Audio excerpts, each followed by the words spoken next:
I give all married men the same advice, gay or straight. Get a dog.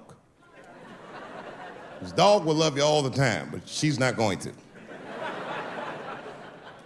It's real talk. I didn't even know about dogs, and my kids got the dog. They brought him home from the shelter, and I didn't even want him. They were like, can we keep him? I said, nope. I said, where did you even get this dog? They're like, we got him from the shelter. I was like, ugh. Probably something wrong with him. Can't keep him. And then my kids started crying and screaming like the dog had gambling debts. Please, Dad, if you don't let us keep him, they're gonna kill him. I was like, oh. All right, you can keep him. And this dog was a menace. I hated his guts. Then one night I'd smoked a bunch of weed and I was eating a sandwich and Baba came over. Baba's the dog. He came over and was staring at me. This will make you very uncomfortable if you're just looking at you usually.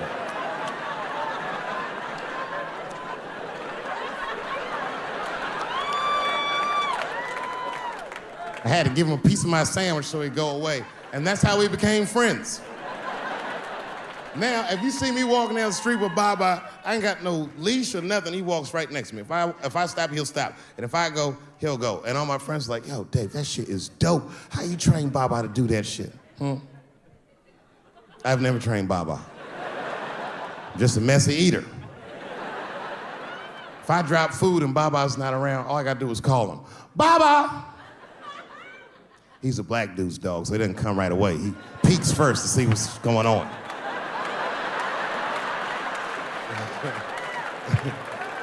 I gotta tap my foot so he can see the food. Over here, little buddy. And he's like, thanks, Dave. He'll come get it and run off.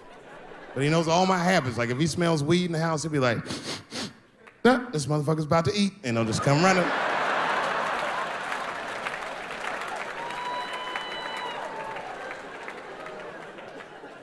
Baba got me through a very difficult time in my marriage.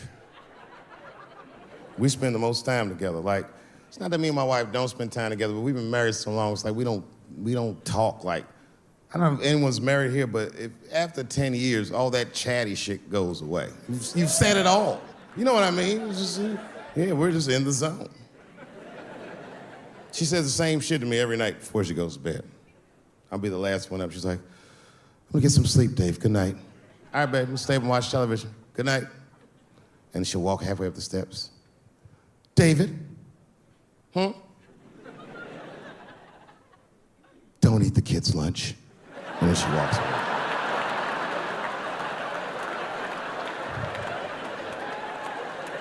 Well, the crazy shit is I don't even eat their lunch anymore. Back in the day, I used to eat that shit. You know how that goes. I might smoke some weed in the middle of the night and she'll leave neatly wrapped sandwiches all over the kitchen. I'm gonna eat it. What's the big deal? Why can't she just make another one in the morning? I mean, it's like, I got sons anyway. And sons love everything their dads do. My kids will be at school the next day, just look like, oh, Dad bit my sandwich. Oh, shit! Their dad is Dave Chappelle, man. You could trade that sandwich for something better. What I'm doing is adding value to their lunch.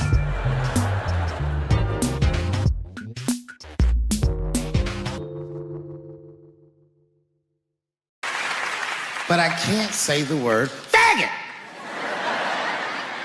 And she said, because, David, you are not gay. I said, well, Renee, I'm not a nigger either.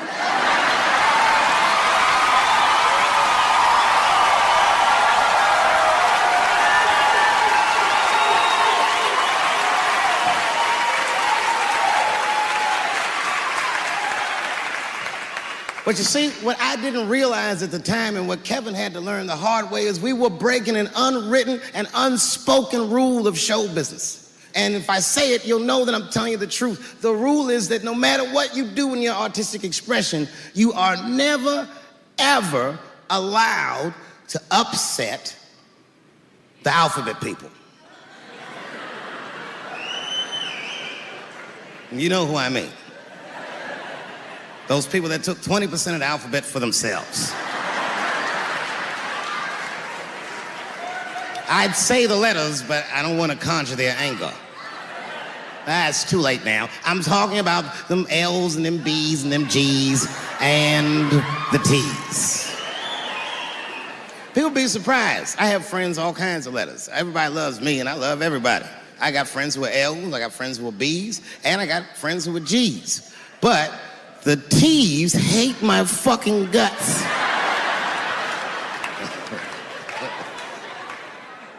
And I don't blame them. It's not their fault, it's mine. I can't stop telling jokes about these niggas. I don't want to write these jokes, but I just can't stop.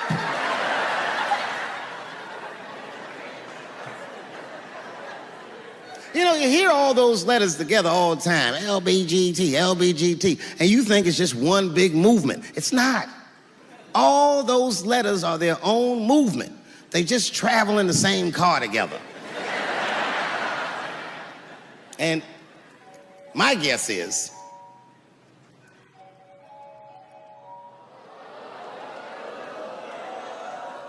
what is this, high school? This nigga probably got a babysitter or something. Go on and answer your phone, nigga. Just get that shit out of here. I'm in the middle of something important. Wouldn't it be funny if we made fun of him? He's like, and he went outside like, hello? Mama's dead. Oh, no! Mama's dead.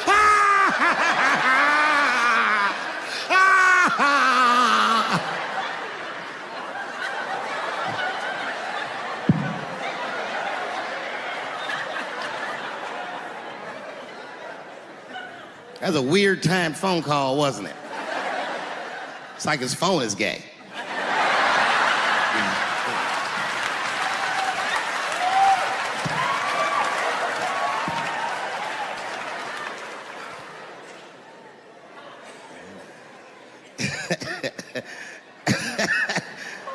Like I was saying,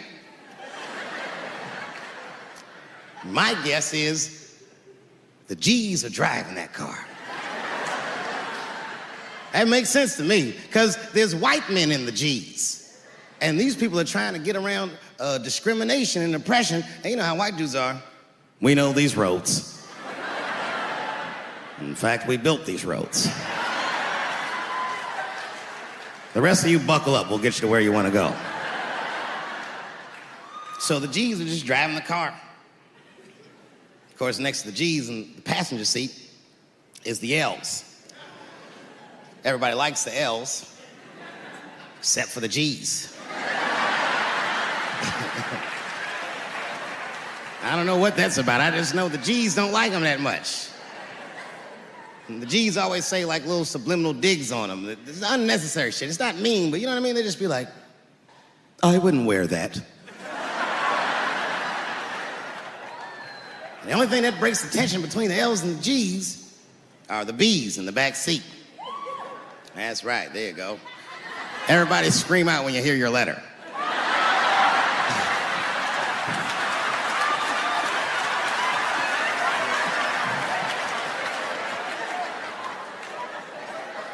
If it's one thing that the L's and the G's agree on, is that the B's are fucking gross. They seem greedy to the L's and the G's, you know what I mean? They're just sitting in the back seat like, yeah, man, I'll fuck anybody in this car. What's going on, man?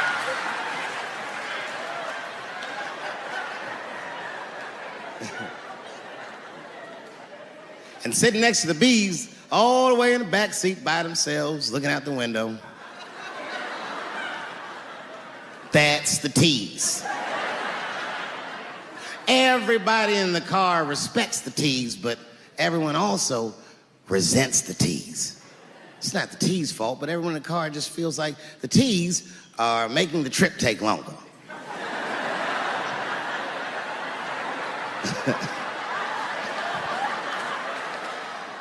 Anything the T's say gets on everybody's nerves. And then the T's don't even say anything bad. They just be in the back talking to themselves.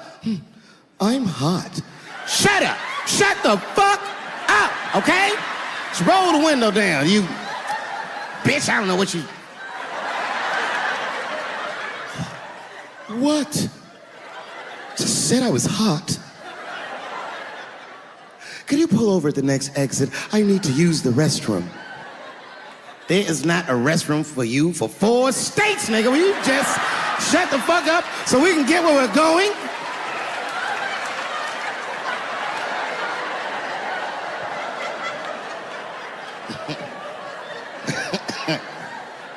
And just when that car can't get any more tense, the cues are a hitchhiker that they pick up on the road.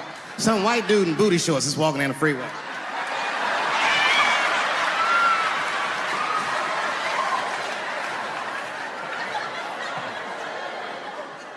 The G's see him. That guy might be one of us. Hey, are you okay? You need some help? And he come over there with them booty shorts leaning on the window. Hey, what's going on, fellas? Lady? Whatever pronoun makes you feel comfortable in the back.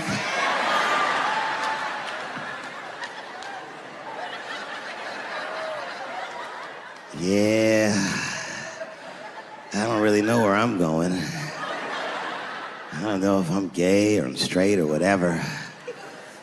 All I know for sure is that I really want to get in this car.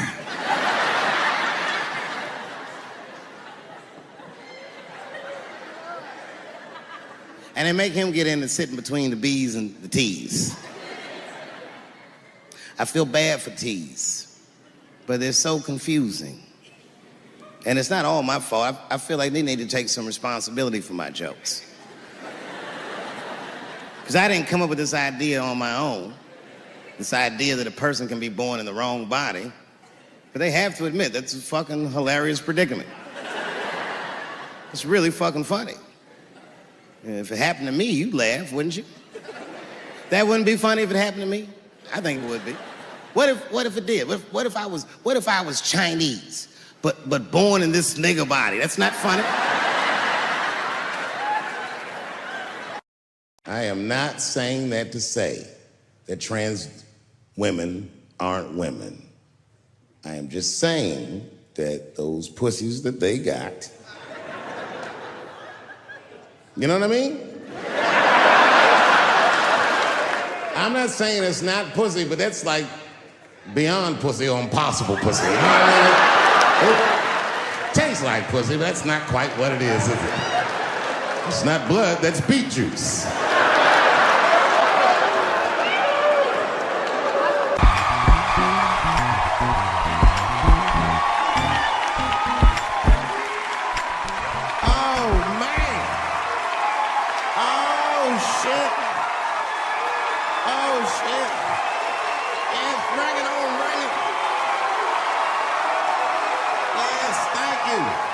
Thank you all.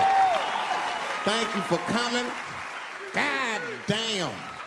I did it big this year. From cable, nigga, god damn. Thanks for coming out and thanks for making a nigga feel comfortable in the gayest place on earth. You guys got Disney World jealous out this motherfucker. Man, I didn't really think it was that gay at first. I was like, what is everybody? Because when I was coming out, everyone was like, man, that place is really gay. So what the fuck is everybody talking about? It's not so gay. And then I wandered into that Castro. God dang, I said, this is America's anus right here. This shit is deep. Fuck, I need an alibi. I can't be no celebrity. This shit is just the worst. I'm seeing it. I see why stars are crazy now. These motherfuckers. I went to Disney World with my kids, which is a big deal for me. I don't get to see my kids so much. I do Chappelle show 20 hours a day, sleep for like half an hour, raise my kids for 10, 20 minutes, and I go back to work. Now, this particular day, I got to hook up with the kids. We went to Disney World. Everybody at the park, fucking everybody. Hey! Rick James, bitch. Hey, I'm Rick James, bitch. It's like, hey, man, hey. You mind not calling me a bitch in front of my kids? Time out, motherfucker. We take a day off. Even Mickey Mouse did it. I said, this is the most unprofessional shit I have ever seen in my life. Rick James, bitch. Oh, I was fed up. I caught that motherfucker with an uppercut. Bop! Knocked his head clean off. Everybody was screaming, "Oh my God, oh my God! Mickey Mouse is Mexican!" But everybody's getting along. I see that shit. I see it all around. Blacks and whites don't fight so much. You know who don't have no beef with anybody is Asian people. I see how y'all be doing. Y'all just lay in the cut. Only people Asian people beef with is other Asian people. Like if you call a Korean guy Chinese, I've done this. They will flip out, "Hey! What make you think I'm Chinese? I am Korean. I look Chinese." Yes, motherfucker, you do look Chinese. That's why I said it. It's an accident. Nigga, to the untrained eye, you all look Chinese to me. It's a mistake. I'm not trying to offend you. Some people say all black people look alike. We don't get bent out of shape. We normally just call those people police, okay? Just learn to live with it. Went to that Tenderloin. There's nothing tender about that motherfucker at all. That shit was rough. The opposite of tender. I have never seen crack smoked so casually before. These niggas was sitting in front of Starbucks smoking crack and drinking coffee. I said, this is off the hook. Talking about politics.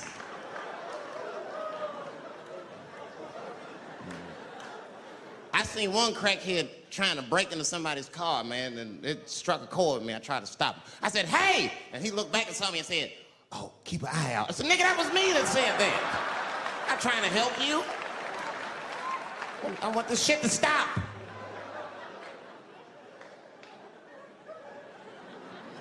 Crackheads are like that. I had a crackhead break my car window one time. Broke it!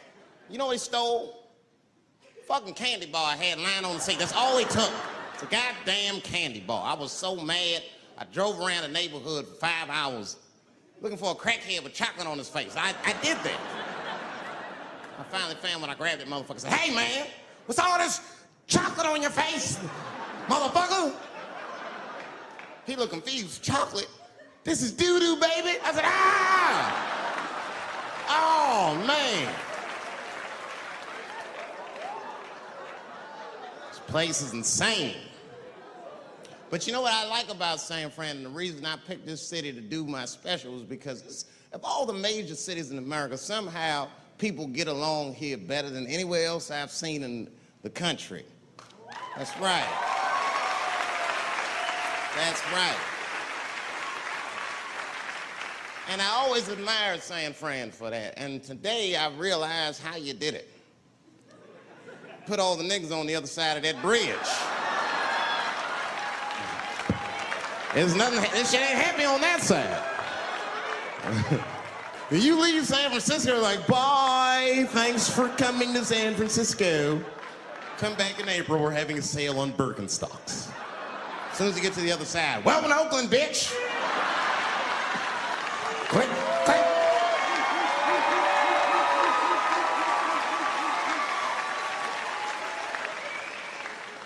It's fucking crazy. But it also feel like it's an East Coast city in the West Coast. You guys got subways and shit. I'm scared of public transportation. I was on a bus that was held hostage 45 minutes. It wasn't life-threatening. I don't want to give you that impression. It was a dude jerking off, but the shit was scary, son. It was scary. It was right before it happened, I was on the bus smoking a cigarette. It's a long story. It's not the coolest shit I ever did. And people freaked out. "Sir! Sir, put that goddamn cigarette out, okay? This is everybody's air, sir." I flicked it. I didn't want any trouble. And just at that moment, coincidentally, this homeless dude, out of nowhere, pulls his dick out. Started beating off. And I was furious. Because nobody said shit to this guy. They were just looking like, "Oh my God." I was the only one on the bus that had the balls to say anything to him. And it's not even like I was brave, really. It was that, you know, I was sitting next to the motherfucker. I had to say something. "Come on, dog, you hit my elbows. Stop. Son, stop." That's all I said. I didn't want to say too much. Guys beating off on the bus means there's something wrong with this motherfucker. He's not wrapped so tight. I didn't want to push him over the edge. As soon as I said something, all these dummies on the bus, now they're brave. He's right. Put your goddamn cock away. I don't want to see this anymore. I don't want to see it either. Yeah! Now the guy flips out. All right, everybody, back up. Back the fuck up. I tried to be nice about this.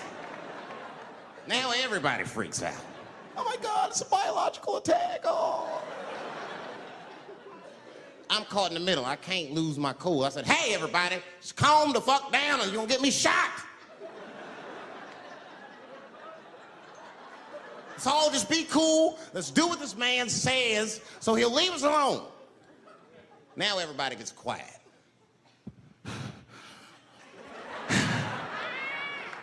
That's better. That is better. And then he started walking up and down the aisles, just terrorizing us.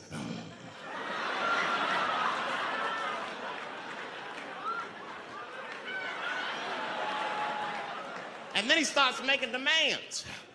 You in the pink shirt, squeeze your tits together. Oh God, no, no.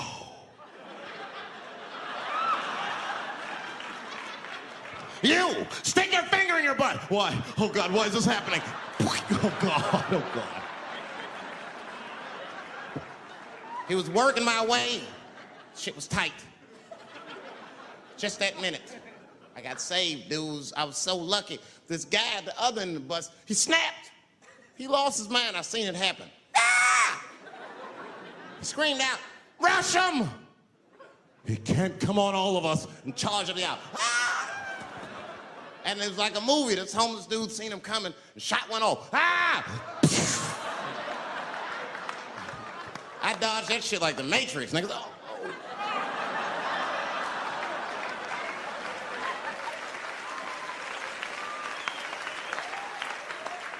The guy behind me wasn't so lucky, y'all. No!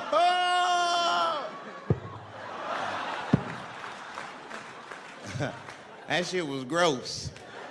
It didn't kill him, but I'm sure that fucked his day up. You're not gonna have a normal day if the homeless dude busts a nut on your forehead at 8:30 in the morning. That's a wrap on the rest of the day. Ah! This guy was freaking out. It burns! Oh! Oh!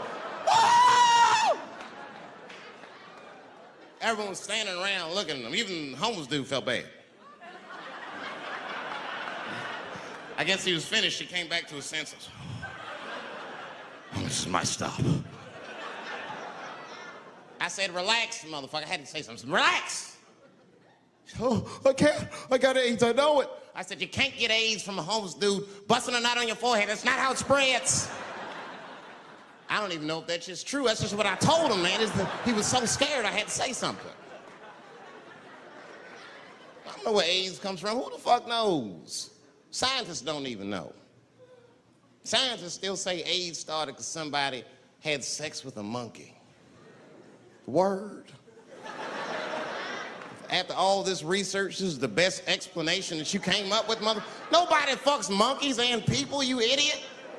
You either fuck monkeys or you fuck people. That's it. There's no in between.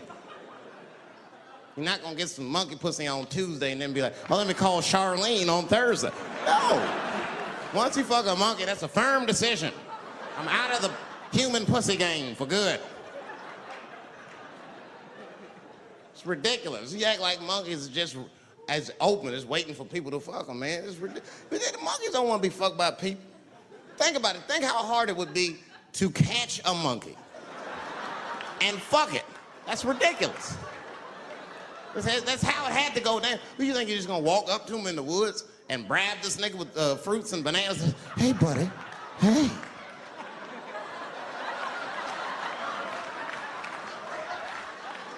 Yeah. There you go, buddy. Yeah. Yeah. Here you go, your big, bright red ass.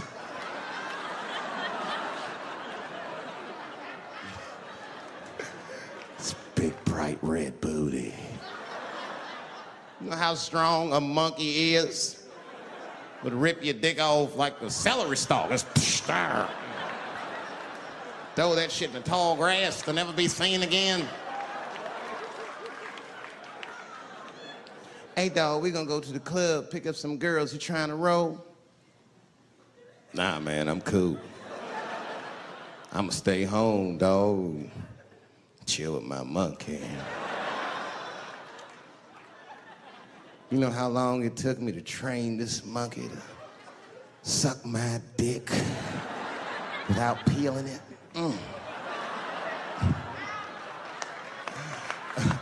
Last night, Chim Chim jerked me off with his feet. Nigga, only a monkey can show you that kind of love and tenderness. So y'all can keep fucking these people if you want, niggas. More monkey pussy for me. Hooking up with an orangutan next week. That's all I fuck is chimps and orangutans. You know who I feel real bad for is Indians. Everybody feels bad for Indians. They get dogged openly because everybody thinks they're dead. These motherfuckers are not all dead, all right? With my own eyes, I've seen a gathering of 1,500 Native Americans. They were all gathered in one place. The place is called Walmart in New Mexico. There's Indians everywhere. I'd never seen Indians before. I wasn't even sure if they were Indians. It's fucked up, but I asked one of them. It's not nice, but I seen them in the sports section looking at bows and arrows. I had to say something. Excuse me. I don't mean to be rude. Are you an Indian? And he was cool. Yes. Yes, I'm Indian. Still didn't believe him. I had to test him to be sure. This is fucked up. But I had a gum wrapper in my pocket, so I balled that shit up and I threw it on the floor. And a single tear came out his eye. I said, oh, shit. I had so many questions. So what tribe are you from? I am a Navajo. I said, word. I studied you in social studies. You're a hunter-gatherer, correct? He said, I guess so. That's what you wish to call it. I said, why? What do you call it? He said, I am an alcoholic.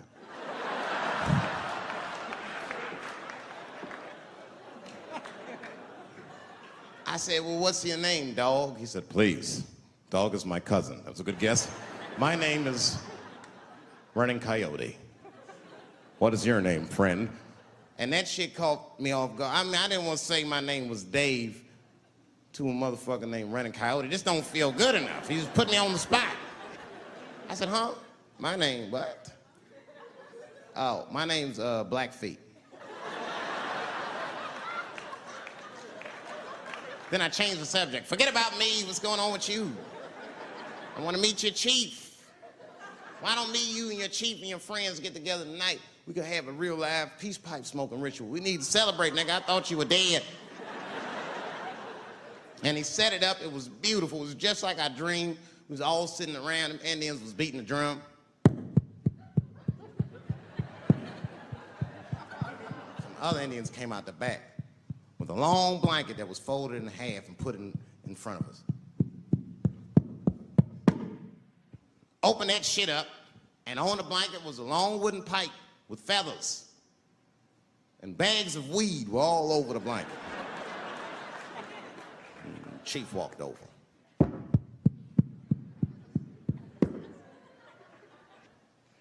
The big ones are 50. The little ones are 25. And these are 10.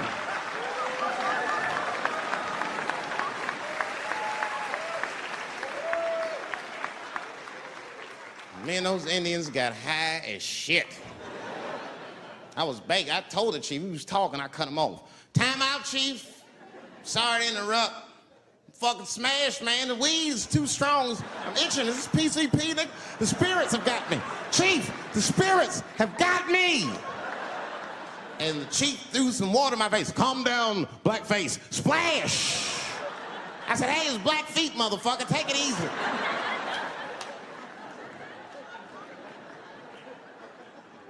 Blackfeet, you're welcome to stay amongst me and my tribe for the night until the spirits leave you.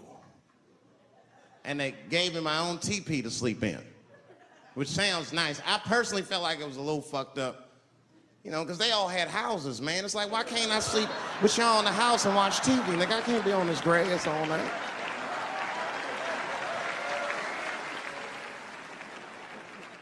Yeah, Indians is rude, man. Everybody's rude. Indians, they eat nasty food. All they ate was corn and shit. Doritos, I think they call it. That's right. People only see the surface. They see the division in our foods. It's because I eat chicken and watermelon. They think that that's something wrong with me. Let me tell you something. If you don't like chicken or watermelon, something is wrong with you, motherfucker. There's something wrong with you. Where are all these people that don't like chicken and watermelon? I'm sick of hearing about how bad it is. It's great. I'm waiting for chicken to approach me to do a commercial, nigga. I'll do it for free, chicken. It's the least I can do.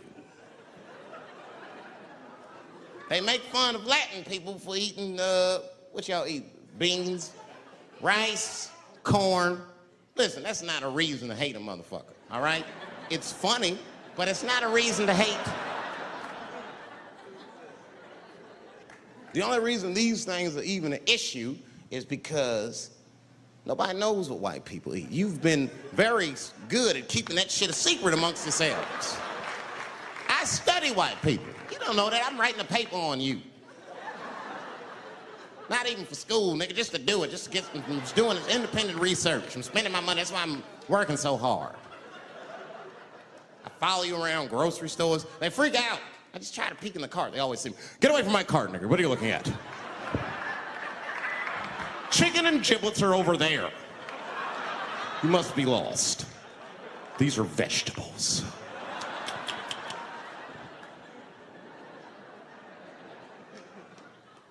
I know what you drink. See how quiet I got? Grape juice. Surprise, motherfuckers, you didn't know I knew about grape juice, did you? Oh, don't play dumb with me. Looking at what is it? A lot of black people don't have the privilege of knowing about grape juice because they have grape drink. It's not the same formula that you get. Ain't no vitamins in that shit. You might have one of your black friends over. Todd, would you care for a glass of grape juice? What? Nigga, what the fuck is juice? I want some grape drink, baby. It's purple. I don't think I know what a grape drink is. What? I have some apple juice if you want. What the fuck is juice? I want some apple drink. Scream.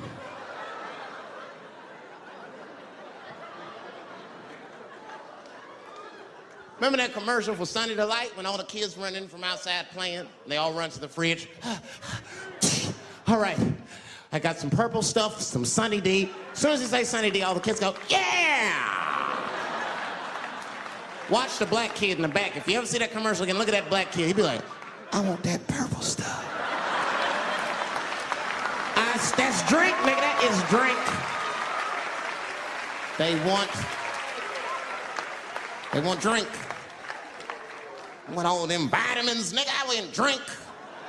Sugar, water, purple. That's the ingredient, sugar, water, and of course, purple. It's too fucking much. I got a lot of things to talk about tonight. First of all, I've stopped smoking weed. With black people, you didn't let me finish, motherfuckers. God damn. I'm sorry, black people, to break the news so publicly, but I can't smoke with you anymore. Every time I smoke weed with my black friends, all you talk about is your trials and tribulations. I'm sick of that shit. I got my own problems. Nigga, that's a waste of weed. I'm smoking weed to run away from my problems, not take on yours. From now on, I smoke weed exclusively with white people. Calm down, motherfuckers. You win by default. You got good weed conversation. All white people talk about when they get high is other times that they got high. I can listen to that shit all night. Dude, remember at Frank's last week? It's fucking smashed, man. And catalogs everything they drink. 2 shots of Jaeger, tequila, 4 bong hits, man, beer, cheeseburger. That shit is great. Only bad part is you cannot pass out around white people. Every time white dudes pass out around each other, they always do some borderline gay shit when the guy's asleep. Frank fell asleep, so he like stuck a carrot in his ass and put shaving cream on his balls. Like, why, motherfucker? Why would you do that to a friend of yours? He trusted you enough to sleep around you. You gonna put a carrot in his ass? Is that nice? I tell you right now, if I put a carrot in a black dude's ass, a nigga will kill you when he wakes up for some shit like that. That is an automatic death sentence on the street. It's a rap for you. I'm gonna kill that motherfucker. I thought y'all was friends, baby.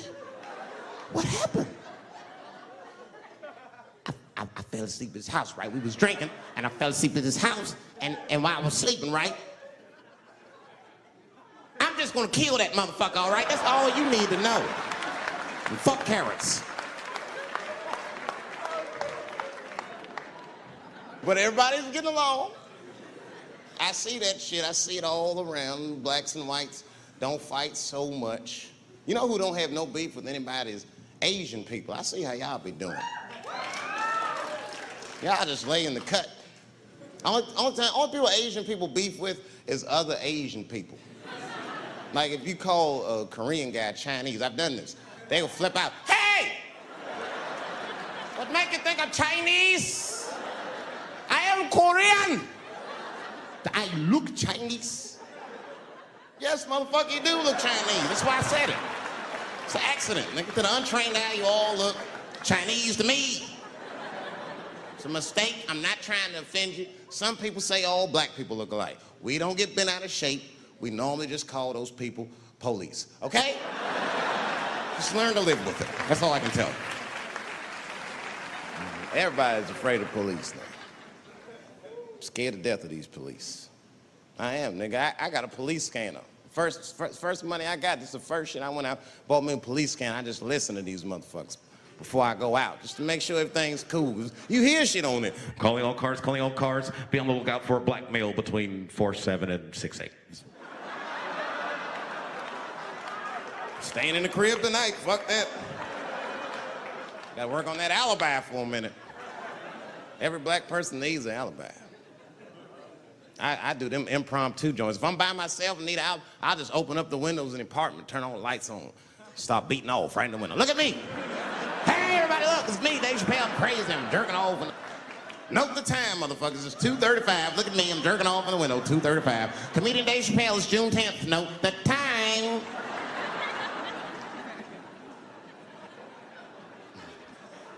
That shit could save my life. Officer David Chappelle couldn't have done that. I saw him in his window masturbating from 2:35 to 2:37. I'm certain of it. He was standing on a clock and holding a calendar and today's paper. Fuck, I need an alibi. I can't be no celebrity. This shit is just the worst. I'm seeing it. I see why stars are crazy now. These motherfuckers. I went to Disney World with my kids, which is a big deal for me. I don't get to see my kids so much. I do Chappelle show 20 hours a day, sleep for like half an hour, raise my kids for 10, 20 minutes, and I go back to work. Now, this particular day, I got to hook up with the kids. We went to Disney World. Everybody at the park, fucking everybody. Hey, I'm Rick James, bitch. Hey, I'm Rick James, bitch. It's like, hey, man, hey. You mind not calling me a bitch in front of my kids? Time out, motherfucker. We take a day off. Even Mickey Mouse did it. I said, this is the most unprofessional shit I have ever seen in my life. Rick James, bitch. Oh, I was fed up. I caught that motherfucker with an uppercut. Bop! Knocked his head clean off. Everybody was screaming. Oh my God, oh my God. Mickey Mouse is Mexican.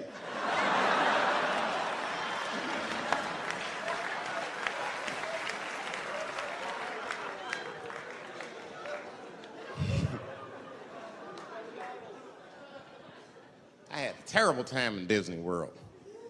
Disney World is like a whole nother country anyway. They got their own currency. That shit is ridiculous. As soon as I check in the hotels, welcome to Disney World, Mr. Chappelle. Can we interest you in some Disney dollars? Nah, man, I'm cool. You can't buy weed and pussy with Disney dollars, nigga. I'm on vacation. I like them greenbacks. I like them greenbacks. You know what I'm saying? It's the kind of money people spend. People is very particular about that. I saw that. That was one of the main stories from the war. It was the first big thing we did was they said, now that Iraq has been liberated, we have managed to take Saddam Hussein's face off of the money. And I'm not gonna lie, when that press conference came off, I was like choked up. I was actually proud to be an American because that is a very subtle psychological nuance of oppression to have a dictator on your money. And it's thoughtful to be able to take that motherfucker off for the goodwill of another person, right? But then I thought, well, if you could do that for Iraq, what about our money, man? Our money looked like baseball cards with slave owners on it. George Washington is the worst of the worst. Yes, I said it. You mythologize this motherfucker like he was the greatest dude, man. If I went back in time with a white person and we saw George Washington walking in front of our time machine, my white friend would probably be like, oh my God, Dave, look, there's George Washington. It's the father of this great nation. I'm gonna go shake his hand. I'd be on the other side like, run, nigga, George Washington. And we'd both be right. You like him because he wrote the Declaration of Independence and all that shit. We hold these truths to be self-evident. All men are created equal. Go get me a sandwich, nigger, or I'll kill you. Liberty, justice for all. Am I wrong? Am I wrong? Wait a minute, did he not own slaves? Didn't he own slaves? That's all I'm saying. I almost protested the war in the beginning. Almost. Until I saw what happened to them Dixie chicks. I said, fuck that. If they'll do that to 3 white women, they will tear my black ass to pieces. I don't want to hear that shit. Yeah, man, they would. But I'm like, for real, why you care so much what the Dixie chicks say? It's not like they political scientists or nothing. They just bitches that can sing good. You know what I mean? Stop worshiping celebrities so much. Just don't listen, don't pay attention. I remember right around September 11th, Ja Rule was on MTV. That's what they said. They said, we got Ja Rule on the phone. Let's see what Ja's thoughts are on this tragedy. Who gives a fuck what Ja Rule thinks at a time like this, nigga? This is ridiculous. I don't want to dance. I'm scared to death. I want some answers that Ja Rule might not have right now. You think when bad shit happens to me, I'll be in the crib like, oh my God, this is terrible. Could somebody please find Ja Rule, get hold of this motherfucker so I can make sense of all this. Where is Ja? Guide me, Ja Rule.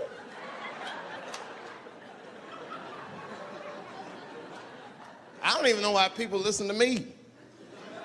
I'll say anything, nigga. I've done commercials for Coke and Pepsi. I don't give a fuck what comes out of my mouth. I just say what it takes. Whatever it takes, that's what I'm saying. If you want to know the truth, can't even taste the difference. Surprise! All I know was Pepsi paid me most recently, so tastes better. It's pretty much how the game goes. I'm just being real, man. There's too much goo-gagging over celebrities. People don't know what's fake and what's real anymore. That's why Bill Cosby got in trouble. Look what happened to Bill Cosby. Bill Cosby said some real shit, and the whole world freaked out on him. For what? For having an opinion? Just because he was selling pudding pops for the last 40 years, people forget that he's a nigga from Philly in the projects, and he might say some real shit from time to time. It's not that big of a deal. I spoke at my old high school and I told them kids straight up, if you guys are serious about making it out of this ghetto, you gotta focus, you gotta stop blaming white people for your problems, and you've gotta learn how to rap or play basketball or something, nigga, you're trapped. You are trapped. Either do that or sell crack. That's your only options. That's the only way I've ever seen it work. You better get to entertaining these white people, nigga. Get to dancing. Go on out there and be somebody.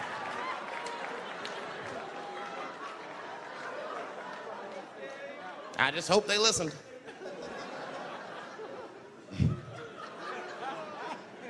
This shit is ridiculous. People worship television. They worship this shit. You know, like if you watch a movie, right? Say you're watching a movie and one character says to another character, say, hey, what's your number, man? What's the other character always say? 555, 5555. You know why we gotta do that? Because stupid ass people go to the movies and then go home and try to call the characters that they just saw. Hello, is Indiana Jones here? No, motherfucker, he's fake. It's not his number. And to be honest, this is the worst time in history to be a black celebrity. Fuck, they locking all our stars up. It's hot right now for black celebrities. I knew it was bad when Kobe got in trouble. I said, this is a wrap for us. He's one of the most wholesome dudes we had. They locked him up, everything. And Kobe kept it together. Thank God he held his game together, because if he was cracking under pressure and getting like 6 points a game, the whole LA would have been like, that nigger is guilty. Kobe was playing his ass off. He was playing like his freedom depended on that shit. You see this motherfucker in them games, this nigga's trying to beat that case on the court.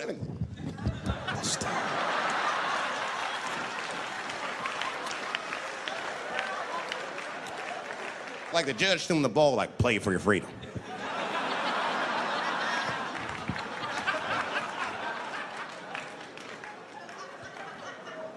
If I could talk to Kobe, I'd be like, just relax, you'll be fine, man, because the public is still giving Kobe the benefit of the doubt. He's one of the few black celebrities that get that.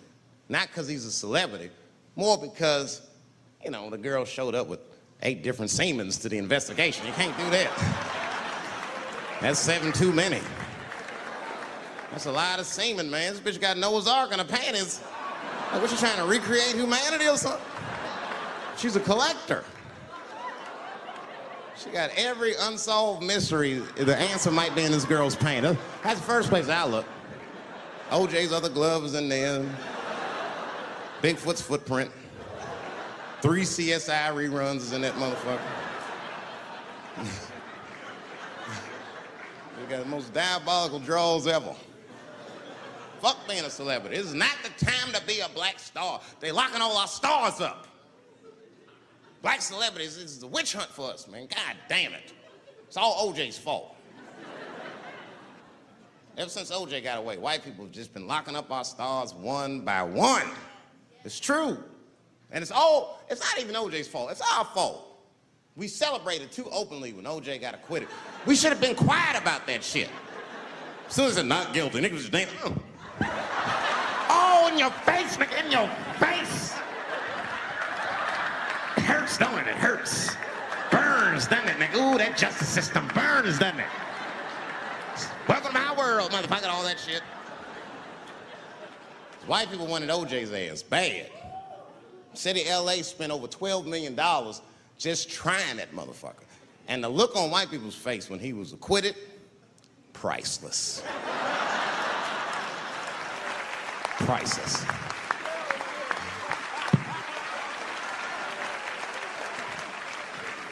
And that's why I don't trip off of being a celebrity. I don't like it. I don't trust it. There's 1 minute they all love you, and the next thing you know, you're in front of that courthouse dancing on top of a car just trying to figure out what the fuck happened to you.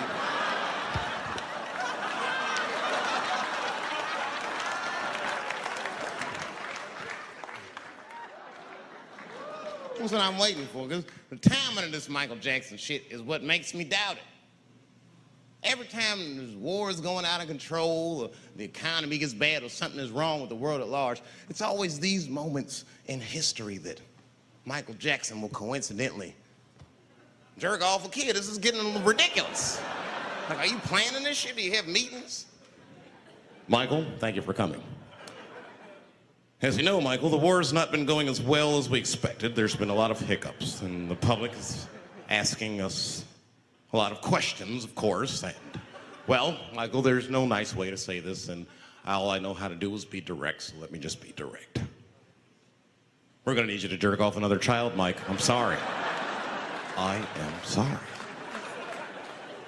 But it would really help out. Or maybe he did it. Who knows? Who knows? That's the thing. That's what I wanted to say. Who knows? Who the fuck knows? Mike, God, and this little boy know. That's about it. That's about it. The only reason that I can even talk about this shit is because everybody is speculating. They all think he did it. And I don't think he did it. I'm alone in this. I don't think he did it. I'm not gonna say I don't think he did it. That's too strong.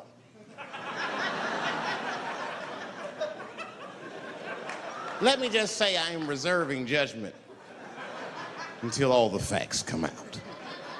But so far from what I heard, I mean, the kid said he was dying of cancer. He was in Make-A-Wish Foundation. He claims he had 2 weeks to live, and it was his dying wish to meet Michael Jackson. Come on, man, give me a fucking break. This kid is 10 years old. He don't remember Thriller. The fuck you want to meet Michael Jackson for, honestly? I remember Thriller, and I just, like, kind of want to meet this nigga. Like, I wouldn't break an appointment to meet him. I'll put it that way. I'd have to already be free. That's ridiculous. It's like if I'm dying in 2 weeks and go, oh, mama, get me in a room with Chubby Chuckle. I wouldn't want to meet that motherfucker. My last 2 weeks. Why not Usher or somebody like this? So then the kid claims he goes to Michael's house. This is where it all gets crazy. I don't, like, you know, he does everything you'd expect at Michael's house. They climbed trees and rode roller coasters and Ferris wheels. The chef made cookies, pies, and cakes. They was petting the monkey and the giraffe, sang songs, kid shit. And in the middle of all this childlike activity, for some reason, Mike pulled out some wine and some pills and sucked his kid's dick. Folks, it hurts me to say it. And the kid had the nerve to call that abuse. Motherfucker, that is a good host. God damn, what else do you want? What else do you want? I'm lucky to get a glass of grape drink at my friend's house. Let alone a roller coaster ride and my dick sucked. Mike must be confused, like I brought you in my house, I fed you, I sucked your dick, and this is how you repay me, motherfuckers? This was your wish, not mine. Thought you were dying in 2 weeks. What happened to that motherfucker? I've been in court for 1.5 years. You get stronger every time I see you.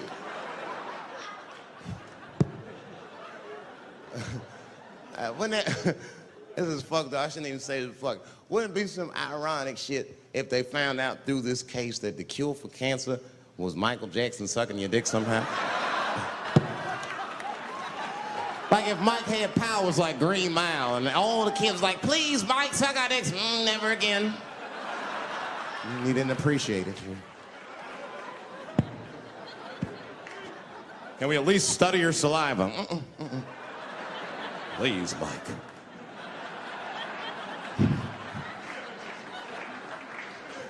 It just doesn't stop, though. It just doesn't stop. And the only reason I can talk about Mike is because he's a freak. He's a freak. That's why people let you talk about him. Because if I brought up Catholic priest fucking kids, it'd get quiet as shit. But when Michael Jackson does it, it's okay because he's a freak. His face is all cut up. But just remember, when you look at that thing that he calls his face, that he did that for you somehow. Somehow he thought you might, maybe it'll help. Maybe people will like me more if I turn myself into a white, ghoulish-like creature. I don't know what the fuck it is, but he did it for you. And I appreciate the gesture, Michael Jackson. If you're watching this, I appreciate that gesture, and I want you to know, fuck everybody, Dave Chappelle understands. Because you want to know something? I'm getting some work done. Surprise, yes.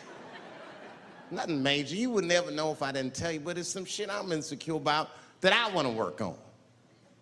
If you must know, I'm getting Botox done on my balls to get these wrinkles out. Finally, and have these shits smooth as eggs. No, I can't wait. I cannot wait. And I'm not stopping there. That's just phase one, baby. Be like Bob Vila, these old balls, I'm fixing them up. I'm plucking all the hair out. I gotta make room. I know this. I gotta make room. I'm gonna tattoo a gangster ass face on them. Mean expressions like this. And then I'll grow the hair back on the bottom so they got beards like me. And then I'm hitting that beach and looking for ball suckers. I'm gonna wear some high shorts just like this. And walk up to women with a confidence I've never had before. Pardon me, miss. I don't mean to be rude. But do you suck balls? Excuse me? Miss, relax. You didn't even let me finish. Do you suck these balls? Oh my God, those balls are as smooth as eggs. Yes, I'll suck them.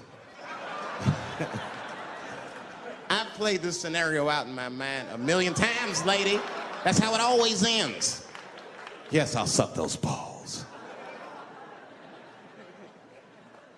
All our stars, man. R. Kelly pissed on his victim. I know, it was rough. But I mean, again, I can't even judge R. Kelly. First of all, we don't know if these allegations are true, and not even if they are true. If you want to know how I feel about it honestly, if a man cannot pee on his fans, I don't want to be in show business anymore because, well, that's why I got in the game, baby. I got dreams too.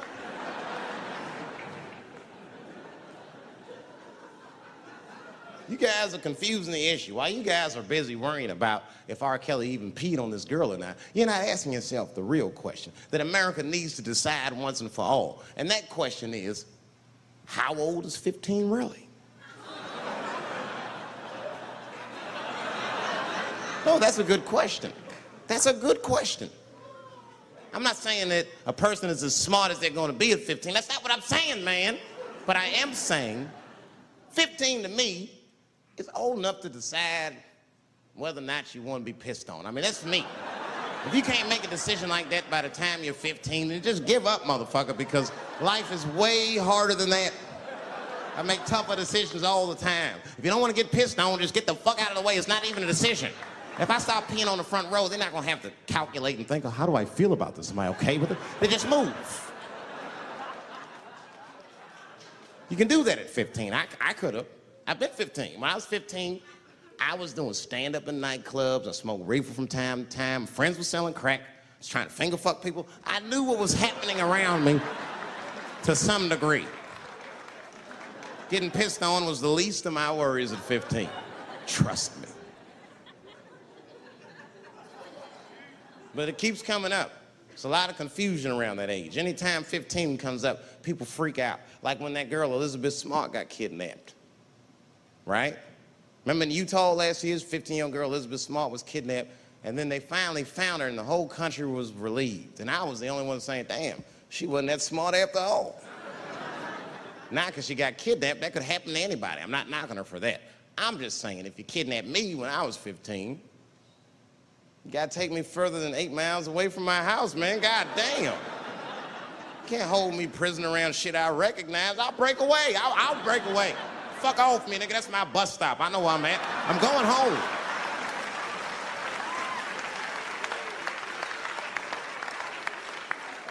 She was missing for 6 months, 8 miles away from my house. That's 2 exits, man. That's nothing. And while she was missing, during this half a year that this girl is missing, there's a 7-year-old black girl gets kidnapped in Philadelphia. Nobody knows her name. They might have talked about it 2 or 3 times on the news, but she should have been the top story because she chewed through the ropes and had both of these motherfuckers in jail in 45 minutes flat. 7 years old. I'm not making this up. These 2 crackheads kidnapped her and took her back to the crack house and tied her up. And then they left her. They're crackheads. They gotta make moves. Crack to smoke, chocolate to eat. These motherfuckers made moves. It was out. But as soon as they left, this little girl got the nibbling. She was kidnapped at 4 o'clock and at home watching herself on the news at 5:30. That shit is crazy. That's a news story. That is a news story. Now, meanwhile, in Utah, 15-year-old Elizabeth Smart's captors left her alone too, and they didn't even tie her up because they're hillbillies. They just bounced. Don't try to escape, bitch, or we'll kill you.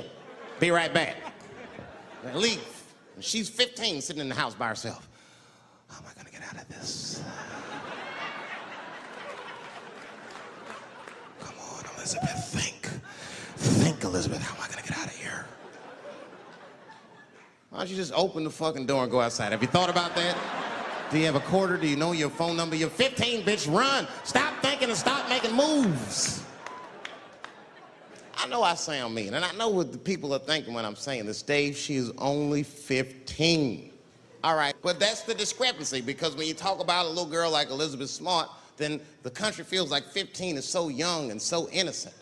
On the flip side, here comes 15 again. Now we're talking about a 15-year-old black kid in Florida. This black kid accidentally killed his neighbor when he's practicing wrestling moves that he saw on TV. Now, was he a kid? No. They gave him life. They always try our 15-year-olds as adults. This nigger knew what he was doing. It's a goddamn pile driver. If this kid gets on the ropes, there's no stopping him. You'd have to send the Rock to arrest him. And they gave a 15-year-old boy life in jail. If you think that it's okay to give him life in jail, then it should be legal to pee on him. That's all I'm saying. You got to make up your mind across the board how old 15 actually is. That's all I'm saying. So I'm going to tell you right now, if somebody comes in here and puts a gun in my head and says, Chappelle, you got a choice to make. You're either going to jail for a month or we'll let you go, but you got to let R. Kelly pee on you. I'm not hesitating. Bring in R. Kelly and tell him to stay away from my ass. I'd rather get pissed on the outside than fucking the butt on the inside, son. I can't go to jail with some smooth Botox balls and think everything's gonna be all right. It's not that kind of place. Take my chance with that piss. Piss will wash off with a 10-minute shower, I'm certain of it. This piss coming right out. What can I do? They're gonna put me in jail. Society's changing rapidly. Can't smoke indoors. What the fuck is that all about? I got kicked out of titty bar for smoking. No, that shit was ridiculous. The stripper did it. The stripper came up like, your smoking is a health risk for me. I don't want to work in this kind of environment. Bitch, you have your gonorrhea-infested pussy in my face. You started it.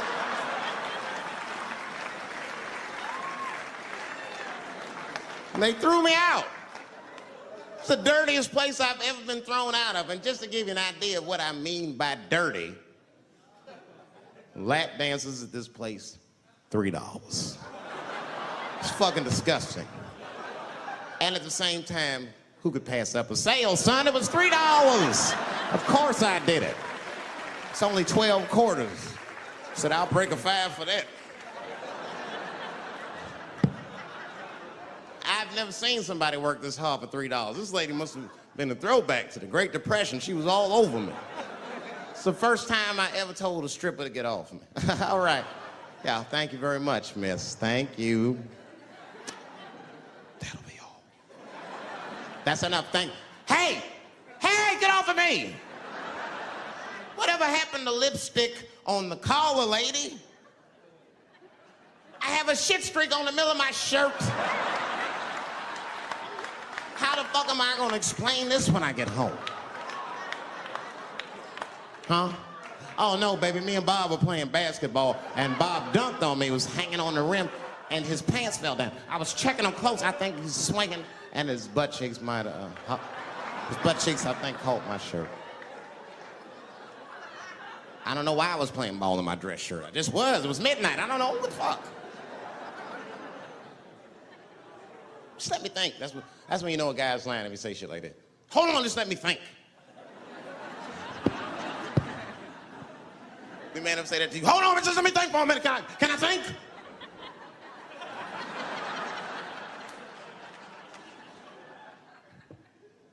But y'all women, man, you guys just made too much progress too fast. Not too much, but you're confused by it. You made so much progress, you're even confused. Men and women, we both like, what the fuck just happened? Because women got all this money now, but they still like women, like, oh, you never take me anywhere anymore. And the dude be thinking, bitch, you got more money than me, you never take me anywhere anymore. And at the same time, you don't treat a man like a man. You don't cook, you don't clean, and you don't do anything a motherfucker says. You tell a motherfucker what to do. I see women doing this to men all the time. Come on!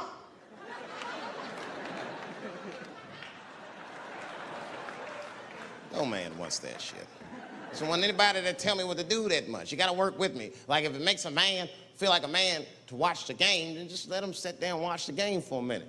And if he happens to look over at you while he's watching the game, don't look at him all mean and make him feel guilty about watching it. Just pick up your own titty and suck it. Just try it out.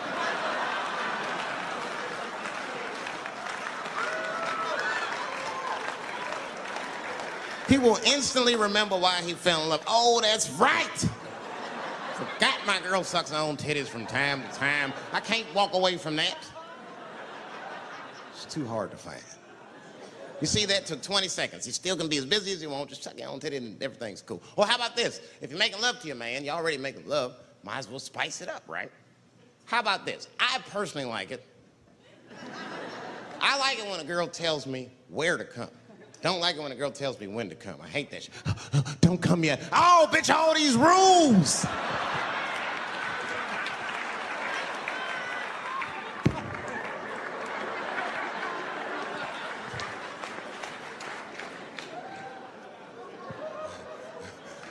Instead of doing that, why don't you just tell us where? It's make us feel better, especially if you're aggressive about it. I like when a girl goes, wow, come in my face! Stick your chin out like a boxer. Bring it on, motherfucker! You're a bum! But it doesn't have to be that wild or explicit. Look, all the man wants to know is that you're interested and that you're participating. You can say anything, he'll be happy. Oh, come on top of the television. All right, fuck it.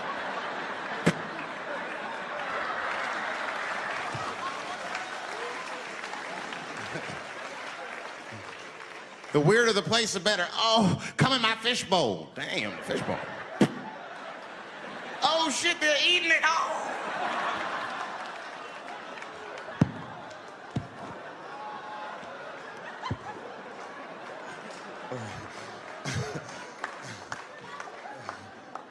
Fish love it when I come over. Oh, it's that guy. We're having chicken tonight.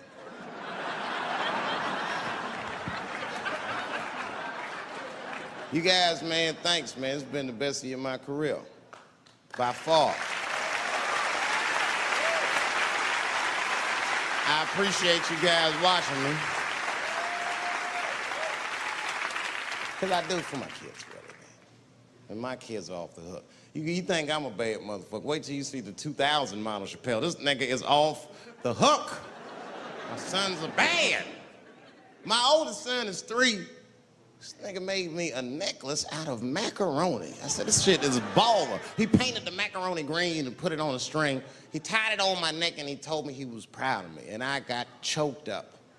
And he thought I was sad. That's how smart he was. He says, are you sad, Daddy? And I said, no, I'm not sad. You're too young to understand this, son, but this is fucking crazy. You used to live in my balls, man.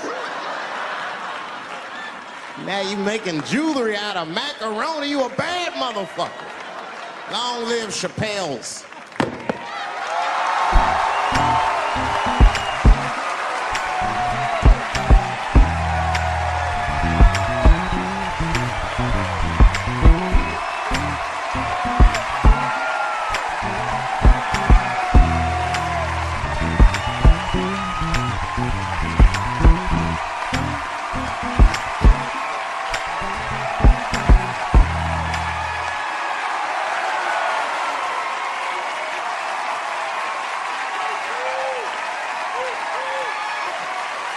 Oh, shit. Thanks, guys. Thank you.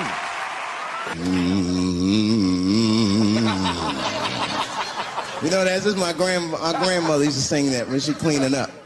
That's a Negro spiritual. Black work song. Not everybody know about that. I know. See, white people, you guys might whistle when you work. You dig?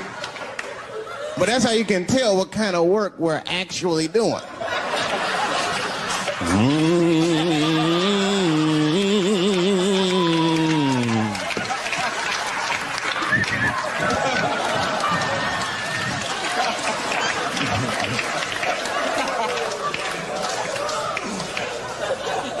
I study that kind of I do. Anything that has to do with race. I read a little here, see a little there. And I travel. That's always good. Traveling has made me a racism connoisseur, if you will. You know, it's different from region to region. Anyone ever been down south? So you guys know what I'm talking about. And the racism down there is just, it's perfect. It's due to a perfection. It's comfortable, it's out in the open. There are no secrets in Mississippi. Everybody knows the deal. Morning, nigger. Morning, sir.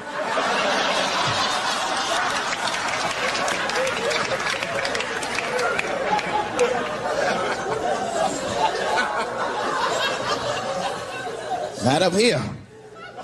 You hit the big cities, man, it's different. It's always a secret. And we should do like them. We should keep our out in the open, then a little. I mean, with limits. You don't want to say whatever comes to your mind. That might be a little much. White dude be walking down the street minding his business, and the brother walk up to him, hello, you white oppressor, you slave master rapist of Africa. Why, hello, my big lip spear chucking friend. Touche, honky. So, Whitey, what did you do today, huh? Oppress a new land and make the people there Christians against their will?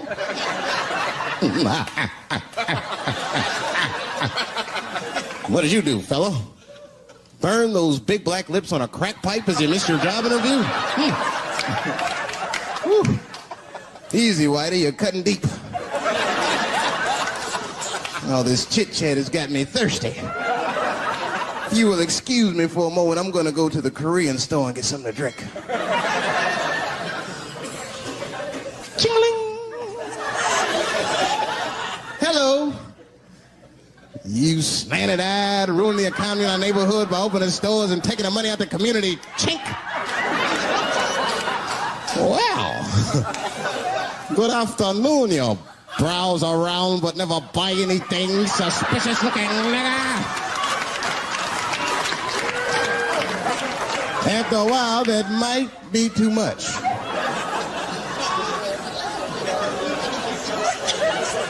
But you can't help it. If you're an American, you're a racist.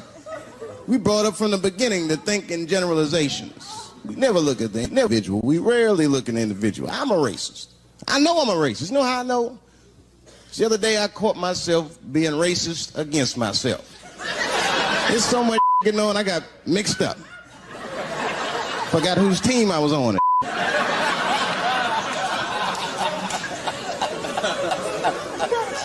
One time I was reading the paper, man, this story came on about this guy was suing a department store because they wouldn't let him play Santa Claus, you know, because he's black. And I was actually like relieved when the department store beat him. That's bad. But I wasn't ready for that. I wasn't ready for the idea of a black Santa Claus, man. That would suck. So we wouldn't get our presents to the 28th, 29th. Sorry, I'm late, kids. Santa got caught up with some in Vegas. I had to sell some toys to get back, shit. Where them cookies at? Look, it was way more intense than what you guys might have read. I don't know what you read, but the kid, while we was beating on him, reached in his waistband, pulled out a 22 caliber pistol. That shit was mayhem. Everybody started screaming, oh my God, he's got a gun. He's got a gun. And then I got scared. I was in the back, but I was scared. Because I knew that everybody that was with me was armed. Yes, if they had shot and killed this kid on stage at the Hollywood Bowl, like I pay you to do, Travis,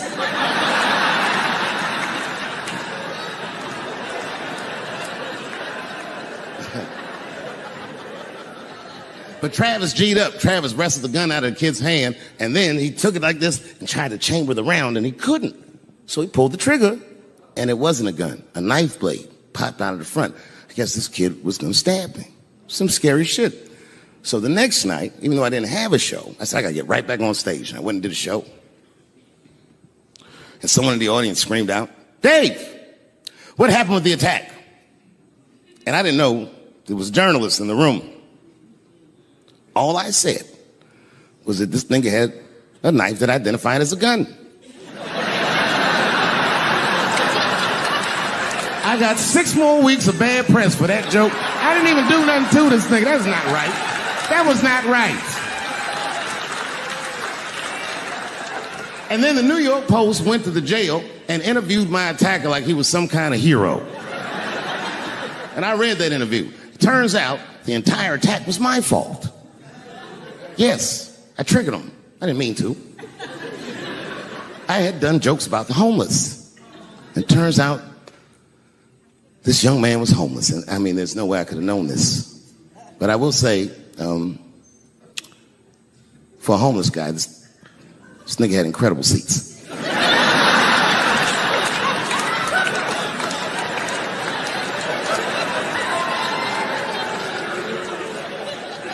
Oh, and they said I triggered him because I had done LBGTQ jokes, and it turns out this fella was a bee. That was the headline in the article. It said, Dave Chappelle's alleged attacker is bisexual. I said, alleged attacker? This motherfucker definitely attacked me. I'll show you the tape. He's allegedly bisexual. I'm gonna need to see him suck somebody's dick before I believe the rest of this article.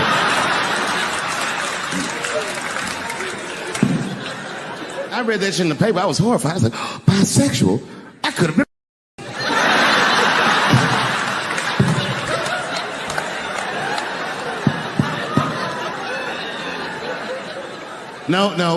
No, you know what though? It's not funny because after all that madness ensued, I went to the hotel room. I was by myself and I opened the door and my wife was in there alone.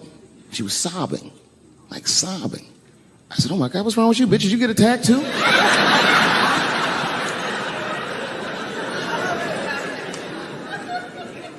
And she's crying. She said, oh my God, David. She said, if you had died tonight, me and the kids would have nothing.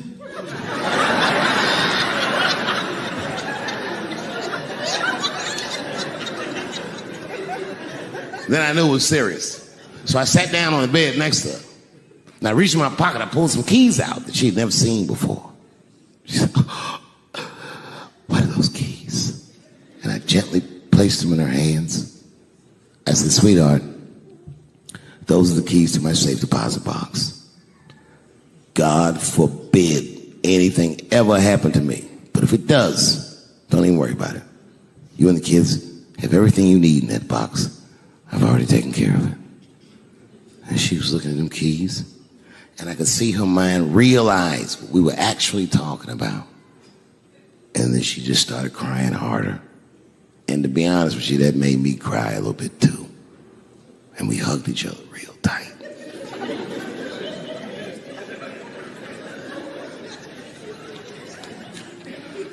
Do you know this bitch looked in the box while I'm alive and well? Who does that? Oh my God. And then she was mad at me. She said, God damn it, David, I opened that box. I said, you did? She said, yes, I did. And there was nothing in there.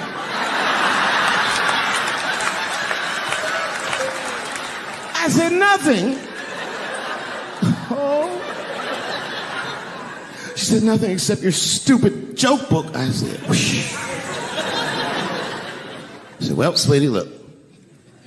If you tell those jokes exactly how they're written, you and the kids should be fine. They're really good jokes.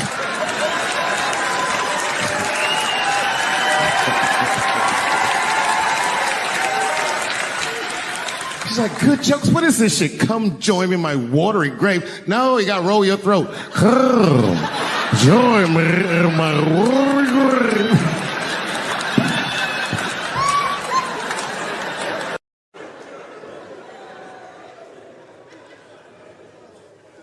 I know. Look, listen. I support the feminist movement. I do, in my own ways. When you guys did the Women's March, I tried to go and support you. And none of my friends would go with me. I asked all the fellas, none of them wanted to go. I tried everything. Come on, y'all, it's gonna be bitches there. They was like, nope. So what I did is I called my friend Ange. Ange is a black woman, comedy writer, and she's dope. Matter of fact, she's the only woman that I know personally that pays her ex-husband alimony. And she sounds just like a man when she does it. Fuck that broke motherfucker and all that. She says all that shit. So I hit Ange up, and I hit her on the text. And all I did, I texted her, I said, Ange, are you going to the Women's March? And she texted me back, and this is real text. She said, I hope those white bitches get tear gassed.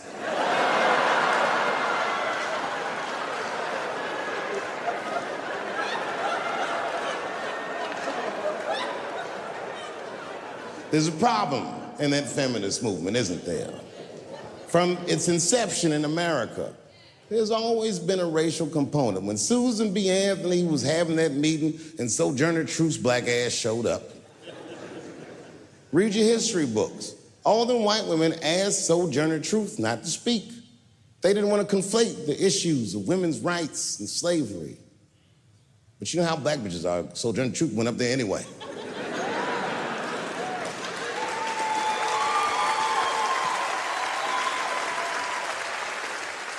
She did a famous speech. She said, ain't I a woman? Ain't I a woman? That's right. And listen.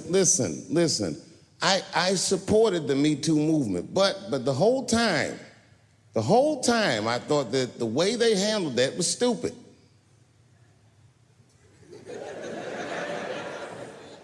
It was white. It was like,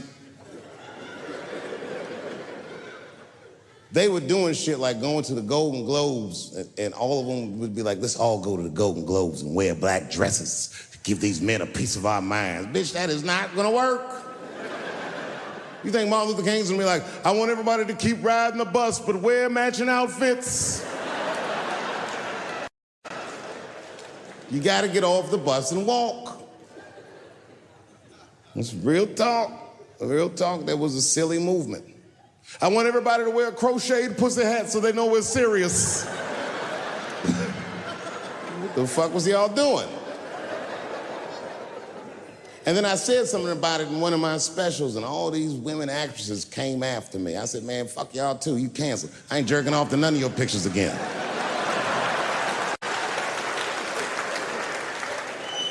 They were like, who is he to tell us anything? I'll tell you exactly who I am. I'm the one that got off the bus and left $50 million on the bus and walked.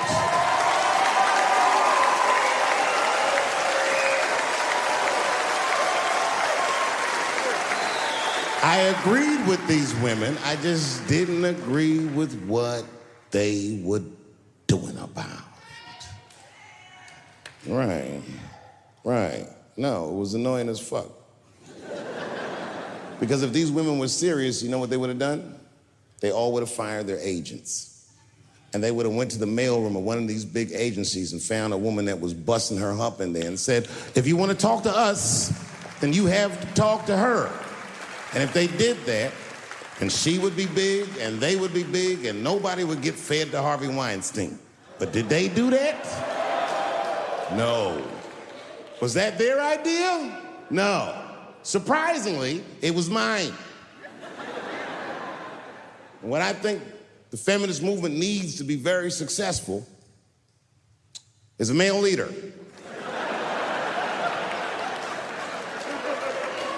I'll do it.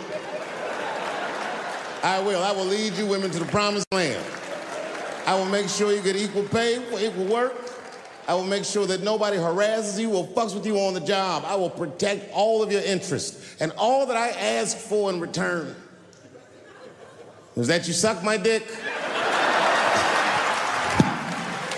And now we're right back to square one, aren't we?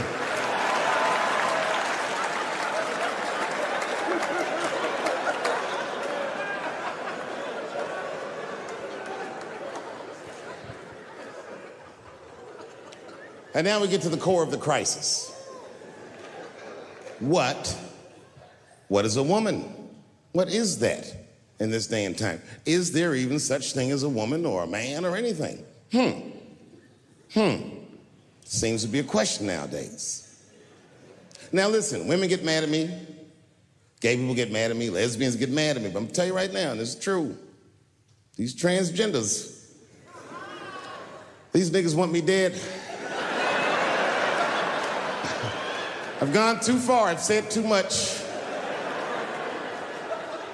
And I gotta tell you, I'm very worried about it. I'm not even joking. Every time I come out on stage, I be scared.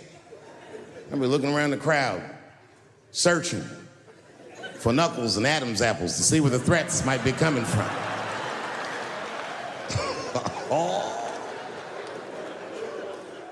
A nigga came up to me on the street the other day. He said, "Careful, Dave, they after you." I said, "What? One they or many theys?"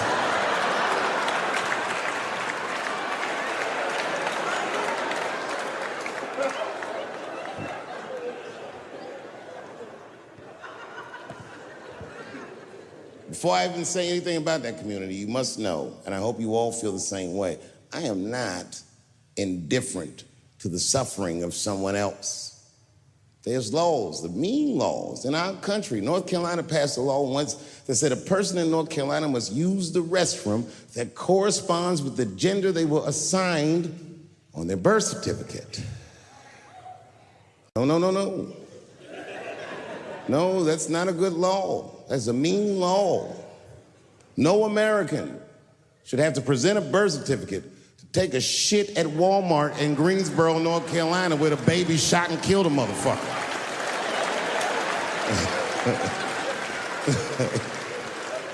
You have to ask yourself, if you're thinking about it, who are these laws designed to protect? Like, let's say they designed this law to protect me, my interests. Transphobic comedian Dave Chappelle. And let's say that I'm in Walmart doing a little shopping with my family.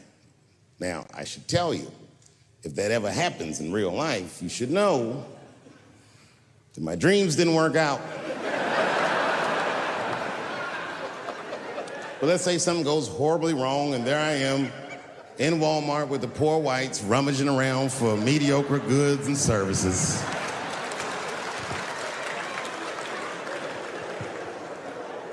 And then I gotta go to the restroom.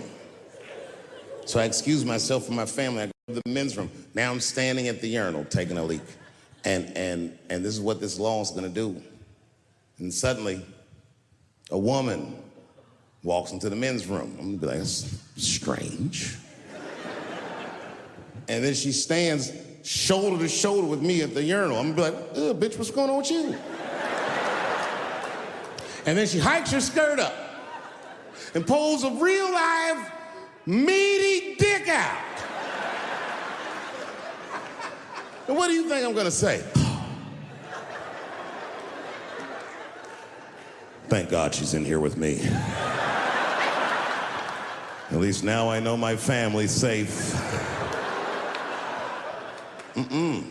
No, I'm not gonna feel that way at all. I'm gonna feel very uncomfortable. I would feel better if it was a man with a vagina that backed up to the urinal next to me.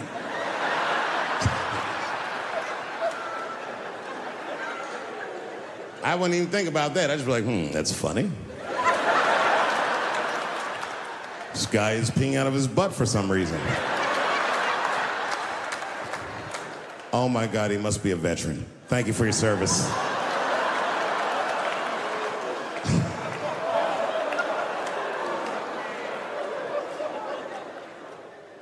I'm not indifferent to people suffering because I know it's hard to be everybody. We blacks, we just got our first big holiday in a long time. Happy belated Juneteenth to the blacks.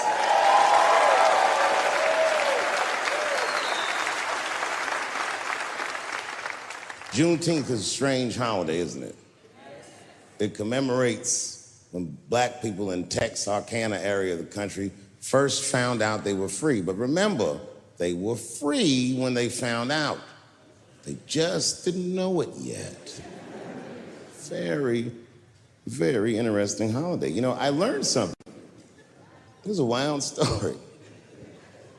I learned this past Juneteenth of a story that's true, and there was a black man who was in South Carolina during slavery who somehow got granted his freedom by his so-called master. And when his master granted him the freedom, he also gave him a plot of land. Now, it turns out this brother was brilliant. He had a good eye, a good knack for farming.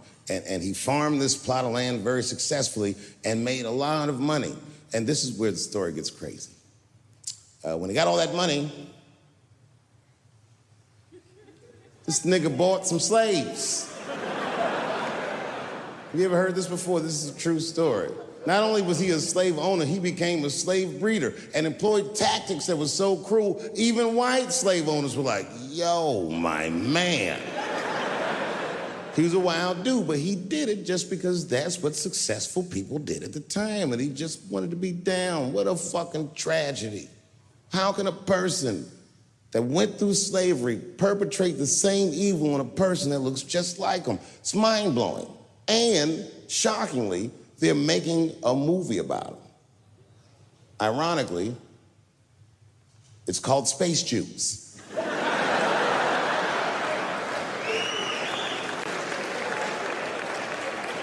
Space Jews.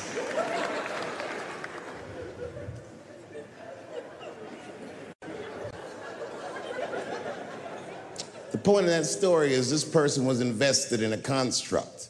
That was the construct of successful people, and he just followed the roadmap of successful people. He followed what they call an incentive. Now, everyone struggles, but I'm very invested in the gender construct, personally, because I'm a man with kids and a wife, and I like that warm, wet, soft pussy that my wife has. This does not mean that I feel like another point of view can't exist. I was doing a nightclub in Oakland 16 years ago, and this is the first time that the trans community ever got mad at me that I knew about. And I was nobody. I just quit Chappelle's show. It was like a nothing hole-in-the-wall club, and I was doing some transgender jokes in Oakland. It was 16 years ago. My pronoun game was not as nice as it is today. I went too far. I said things like tranny and shit. I didn't know these words were bad. And a woman stood up and just in the business, started screaming at me. And I'm sure it was a woman, but she kept calling me transphobic and all this shit. I'd never even heard these words before. It's really weird. I didn't trip. I just gave security the look like, you know, get that bitch out of here. I kept it moving. And then she went to the press, and the next day, one of the gay papers wrote all the same things she had said to me about me in the paper. Misquoted the jokes and was calling me transphobic. And again, all these words, I'd never heard them before, but every time that I talked with anybody from that community since, they always repeat the talking points from that article. My least favorite of which being, and I hate this phrase, they say I was punching down on them. Punching down. The fuck does that mean? I started doing stand-up comedy when I was 14. I'll never forget the first time I was on stage. The guy that introduced me was a guy named J.T. Newton. I'm 47. I can close my eyes and remember the introduction like it was yesterday. It went like this. Ladies and gentlemen, this next young man coming to the stage is starting his comedy career tonight. Who knows? We may be witnessing the birth of a star. Please welcome David Chappelle.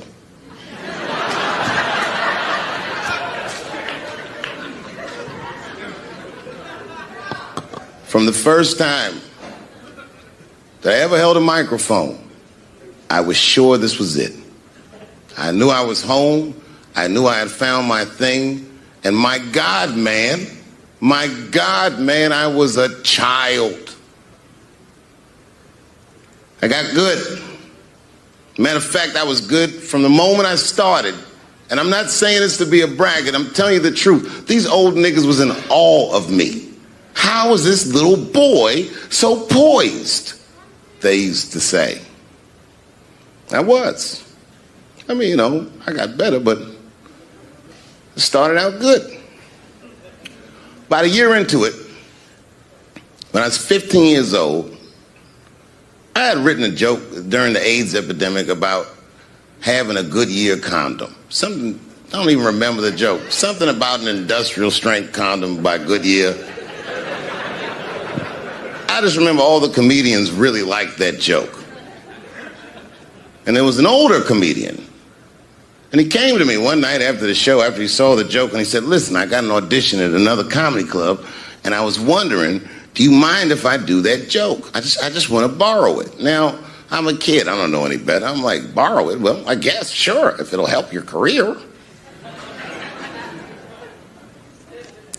I let him do the joke. And then weeks later, I was waiting to go on in a comedy club, and he went on before me, and he did the joke. And after the show, I pulled him aside and I said, hey, man, I don't mind you borrowing my jokes, but you gotta give them back. He said, oh, I forgot to ask you. He goes, let me buy that joke from you for $50. And I said, man, I'd do it, but I'm just starting out. I need all the material I can get. The idea being that the more material I can accumulate, the faster I'll be able to make money for my work. I said, I can't do it. I want my joke back. I'll never forget this. Remember, I was a 15-year-old child. This guy was a grown-ass man. He stood up over me so I could see how big he was. And he said to me, really? I can just take it. And he did. I got scared because I was a child. But I never forgot that. I never forgot that. I was 15 years old. I'm 47 now. I think about this guy all the time. When I look at my own kids and I see how young and innocent they are, I can't believe someone did that to me. And I don't think about it every day because that was the worst thing that happened to me. I think about it every day because that was the first time that someone ever did that to me. But in my career, it has happened many, many times since, where someone would intimidate me or scare me and take something that I believe was mine. I'll tell you another story. Now I'm 18 years old. I'm living in New York City, and I just finished my first road tour, which was a very difficult tour. I'll spare you the details. Now I'm back in New York, but my rent is paid, thank God. And I have $60 to my name, and a woman that I had met in Pittsburgh, a bad Dominican bitch,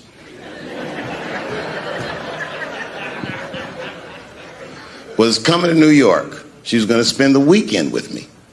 I couldn't wait for her to get there. She was coming that evening. But remember, I only had $60 for a whole weekend to entertain a bad bitch.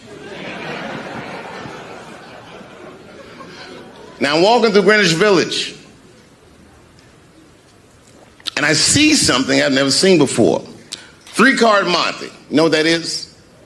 Yeah, the guy had the whole thing. The table was set up, and he had the 3 cards, and the crowd was hooting and hollering, and he was like, find the red card, find the red card, and people were playing. Sometimes they win, sometimes they lose, but it was really exciting, and I'm standing there watching it, and I noticed while I'm watching them play this game that the red card, the one you're trying to find, had just a little bend on the corner. And I'm watching it, and I'm like, yo, this guy doesn't seem to know that red card is bent. I'm gonna beat this motherfucker. And I walked up to the table and I said, let me play a hand. And I put my last $60 on that table, and he starts to shuffle and find the red card, find the red card. And I kept watching that bent card go around the table, make sure I kept my eyes on that bent card. And when he stopped shuffling and he said, find the red card, I pointed to it with confidence. Here it is right here. And he flipped it over, and it was black. And he took my money. I couldn't fucking believe that. How did this nigga do that? Was that magic or sorcery? I was confused. So you know what I did? I sat there and I watched him for a real long time play the game. And I realized that all those people who was doing all that hooting and hollering and betting, my God, they were his friends. They were in on the whole thing. I felt so wronged. I felt so stupid. And then the next sucker came up to the table and was about to put his money down. And I said, fuck that, man. Don't put your money there. All these niggas is in on it. It's a trick. And when I said that, the guy that was dealing, and this motherfucker was huge, snatched me up by my collar. Feel how strong he was when he grabbed me. I was a skinny little guy. And he was gonna maul me. And the only reason he didn't, I'm sure, is because he saw the fear in my face. And that fear, he looked at me. I saw his eyes go from hard to soft. He softened.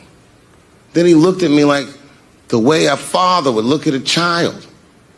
And he said to me, young man, don't ever come between a man and his meal. I never forgot that either. Most niggas would have to run the streets for years to learn a lesson that profound. It took me 2 seconds. Never get between somebody and their paper. Taking a man's livelihood away from him is akin to killing him. Holy shit. Every black person in London in one room and shit. And I ain't see no police outside. This is a different place. What's happening, y'all? England even got, I've seen homeless white people in England. Have you ever seen? Woo, yeah! We don't have that shit in America. Do you have any money? Does you have any money, please? This has been a very educational trip. I'm rich, bitch. You can't smoke in here.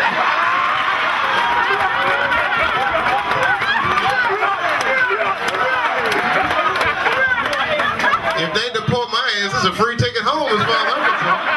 Gotta go, take it easy.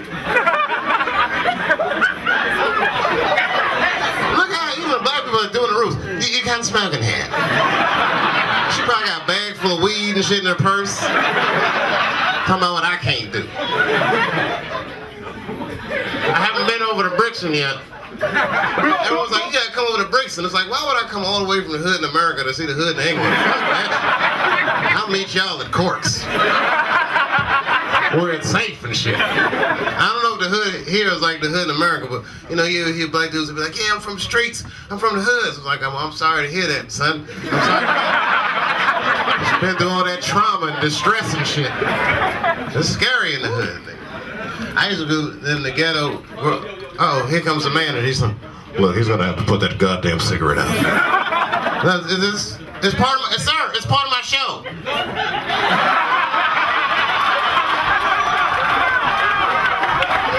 It's okay, it's okay. I gotta put it out for real? For real. All right, I'm gonna pretend I'm smoking this. And you pretend you're a nice person. Please, sir, please, you're too close. Don't make me fuck security up in here, son. I've done it before. I'm wild. My kids was here too. Came to bed. What, nigga? Take my shirt off in this moment. I'm fucking around, man. Come on, what are you doing? I'm just playing with you. All right, well, I gotta leave soon because I ain't have no babysitter. I'm sorry, man. I got shit to do. I got dreams too. Hey, Kojo, when you coming to America, man? Come on to America. You can smoke inside and everything. Black people are free in America. Is anyone here from Africa? Yeah.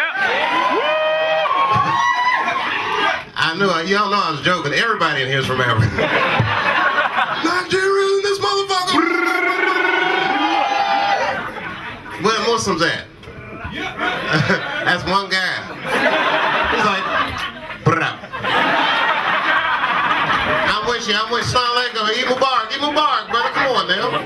Y'all don't know about Mexicans, y'all don't have Mexicans out here. Who are they afraid of here like they are? They're not afraid of anybody like Mexicans, huh? Huh? They're Muslims, huh? No? Nobody's afraid of Jamaicans, son. What would a country be without Jamaicans? Weedless. Sober. I'm fucking around, I'm sorry, man. He's like, hey, I'm Jamaican, man. Get your fucking heads up. I'm just playing with you, man. Where you from? You from here? You from? Did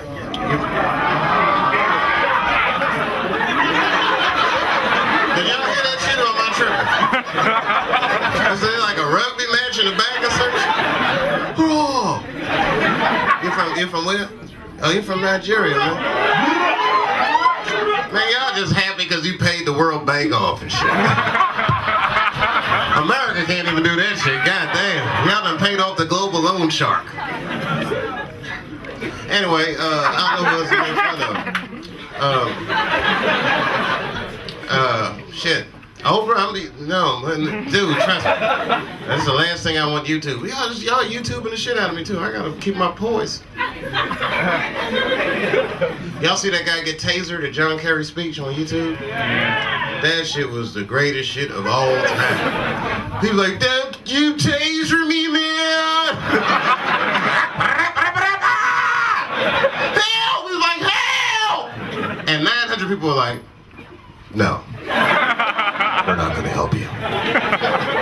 And the best part about it was you could hear John Kerry talking over the whole incident. Did you hear that shit? You could hear him in the background, blah, blah, blah, blah, blah, blah, blah, blah, blah. Did y'all hear what he asked John Kerry to get himself tasered? Did you hear the question?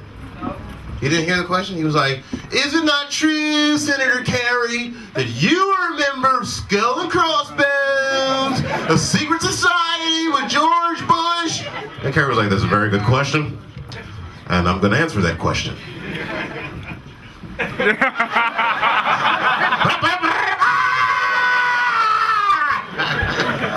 Where you go? Oh, not this motherfucker. Don't you taser me, man! Wow, you really can't smoke in England. That shit is serious, isn't it? Not even celebrities. Shit, man, I don't even pay my taxes in America. What's wrong with you? I know, I'm not rich anymore. I was almost rich, bitch. I should have took that money. Now I'm in a basement in London somewhere.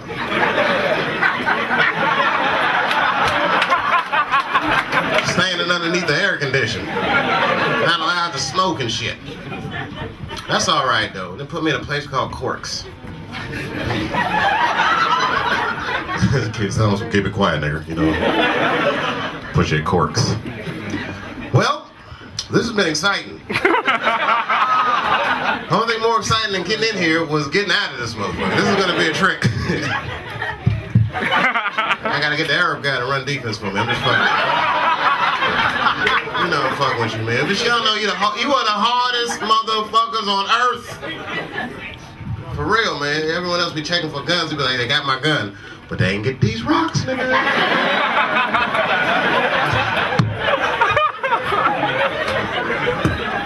Where you from? You mixed up? He's like, "I'm mixed, man. I'm mixed up. It's all I'm confused, man." Look, I'm gonna tell you the truth, man. For real. You're Pakistani, that's real. That's real. Okay. Okay.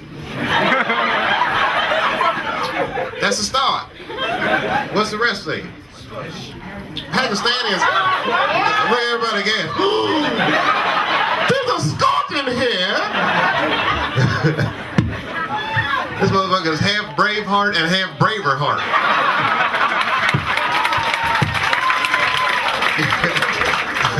I'm half Pakistani, half Scotch. Hey man, look, my mother is half white. How about that? I'm what you call the new Americans, because my dad is all black and my mom is half white, which makes me 75%. That's right, that's the new Americans, and my wife is Filipino. And so my kids is Puerto Rican somehow, you understand? The whole world is getting mixed up. That's how it's gonna be. In a little while, we all just gonna be beige. Take a look at these black folks. We might be the last generation, right? We're all mixing up. It's all good. It'll be one world soon. You know what? I say a lot of racist jokes, and my mouth says racist things, but my penis is a humanitarian.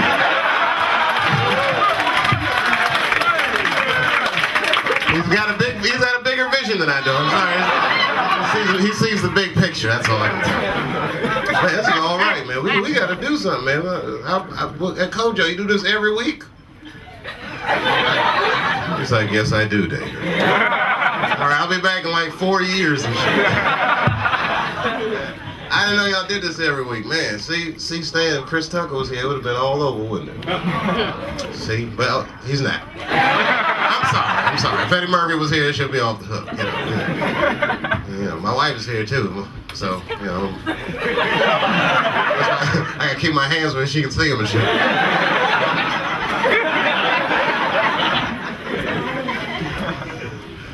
So I don't say jokes about my wife anymore. For real, especially when the kids are here, because the last time the kids came, I seen them, but I didn't want to hold back. I just let her rip.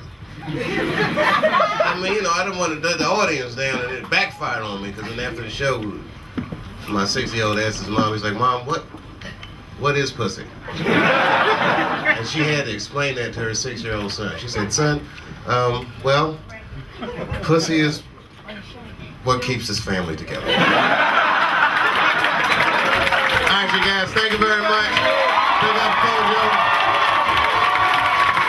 I heard that when Martin Luther King stood on the steps of the Lincoln Memorial and said he had a dream, he was speaking into a PA system that Bill Cosby paid for.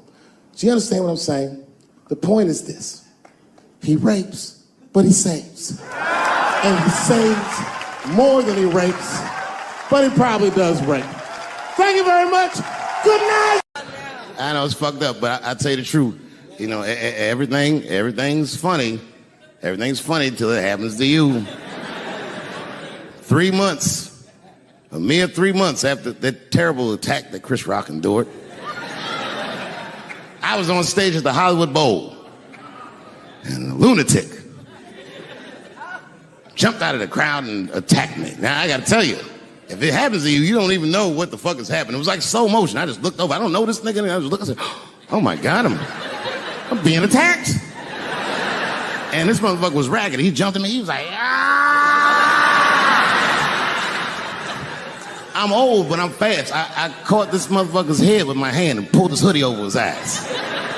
I can still feel his head in my hand. It was spongy. He had been growing dreadlocks. Not the beautiful dreads that Rastafarians grow. These were accidental LA homeless dreads. This shit had leaves and sticks and bottle caps and shit in it. Some kind of grease. I was like, ugh, like this. And then I fell down. And he knocked me all the way on the ground.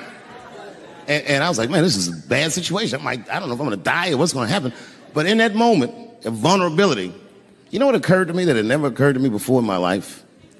In that moment, it occurred to me that bodyguards should not wear dress shoes to work, Travis. This nigga Travis came out slipping and sliding on some kind of beautiful loafer and fell flat on his back. I said, oh my God. Now both of us are down. I gotta handle this shit myself. So I popped that back, boom. And then the kid that knocked me down, he popped out, boom, and we looked at each other and realized, at the same time, I was bigger than him. And that motherfucker took off running. And I started to chase him, and I said, fuck him. And I picked the microphone up. So I'm gonna finish this show now. That's right.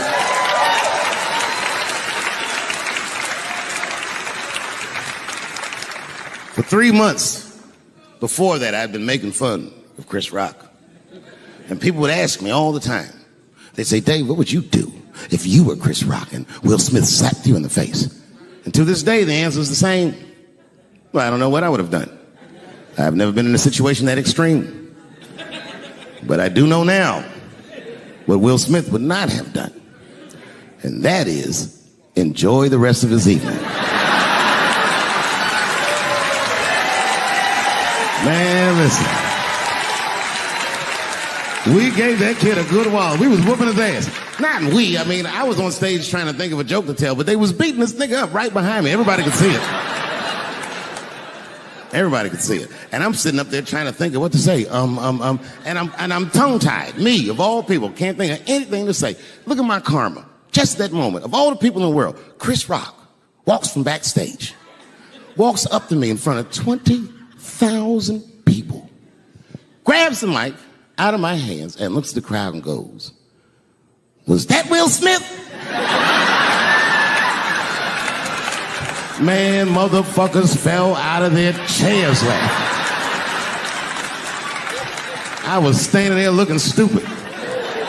I was fucking furious because I'm thinking in my mind, nigga, this is my attack. You got attacked 3 months ago. Now you have jokes. So I snatched the mic back from Chris and tried to get one off, but my shit did not go good at all. I didn't know what to say. I was just like, it was a trans man. And the crowd was like, boo. It's LA, we like trans people, boo. I know, I felt so bad. I felt so bad. But I know why I did it. You'd have to be there to understand, but man, when that guy tackled me, it was like it's like a movie or something. You gotta picture this. Picture a famous person you like. Every famous person you could imagine was at that show. It was like the biggest night that Hollywood had ever seen. And when that guy tackled me, he cleared the bleachers. I had to watch the tape afterwards to know this happened, but as soon as he tackled me, Jamie Foxx was the first motherfucker that jumped out of the crowd. He was wearing a white cowboy hat like he knew this shit was gonna happen to him. Never seen this nigga in a cowboy hat before. And Jamie started chasing that motherfucker around like any given Sunday. And that kid was fast as shit, was juking and shaking, and he broke Jamie's ankles, and he just kept running.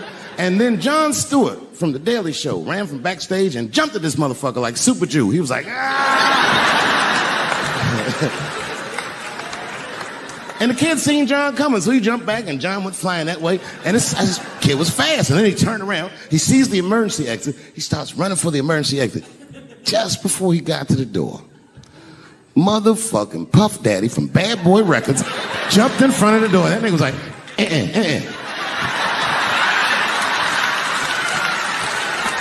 Boy, Puffy got that motherfucker. And then every celebrity just ran out because every celebrity saw themselves in me, and they just started beating the fuck out of that kid. And I know Chris was backstage looking like, nobody helped me.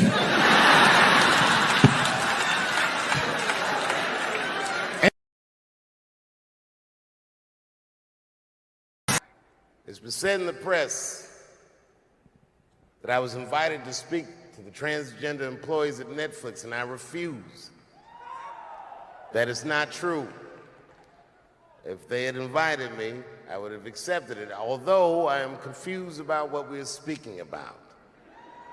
I said what I said, and boy, I heard what you said. My God, how could I not? You said you want a safe working environment at Netflix. Well, it seems like I'm the only one that can't go to the office anymore.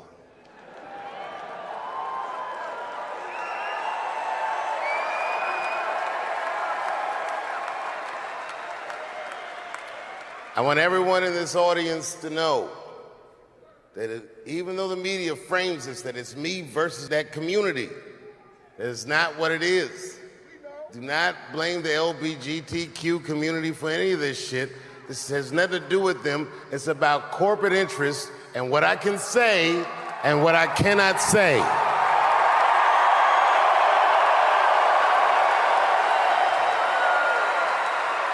For the record, And I need you to know this. Everyone I know from that community has been nothing but loving and supporting. So I don't know what all this nonsense is about. In summer 2020, when the whole world shut down, I was outside doing shows.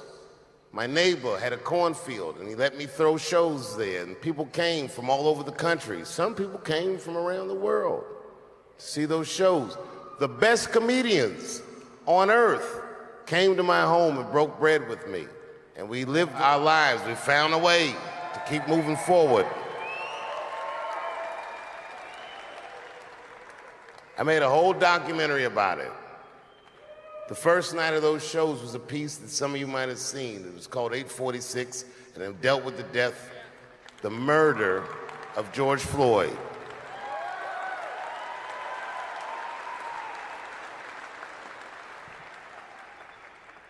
This film that I made was invited to every film festival in the United States, and some of those invitations I accepted.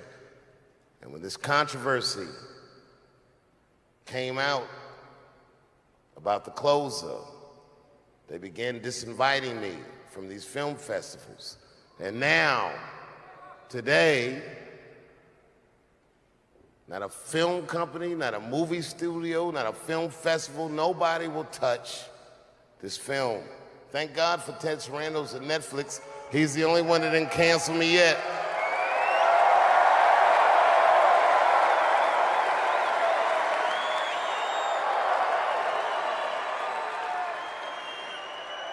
To the transgender community, I am more than willing to give you an audience, but you will not summon me. I am not bending to anybody's demands.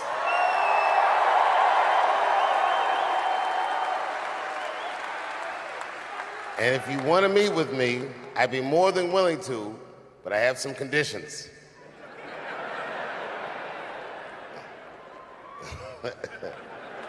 First of all, you cannot come if you have not watched my special from beginning to end.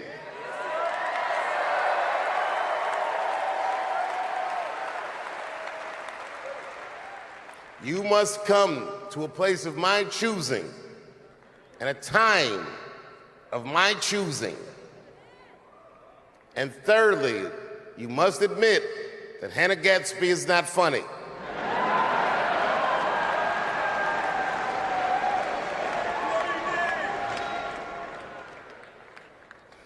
I desperately want people to see this movie, but I understand why investors would be nervous. Since nobody will touch it, I'll tell you what I'll do. I will make it available for all of you in 10 American cities, going on sale in the next few days. You will be able to see this movie in its entirety, and you can see what they're trying to obstruct you from seeing. And you can judge for yourself, but you cannot have this conversation and exclude my voice from it. That is only fair. You have to answer the question, am I canceled or not? Then let's go. Thank you very much, and good night.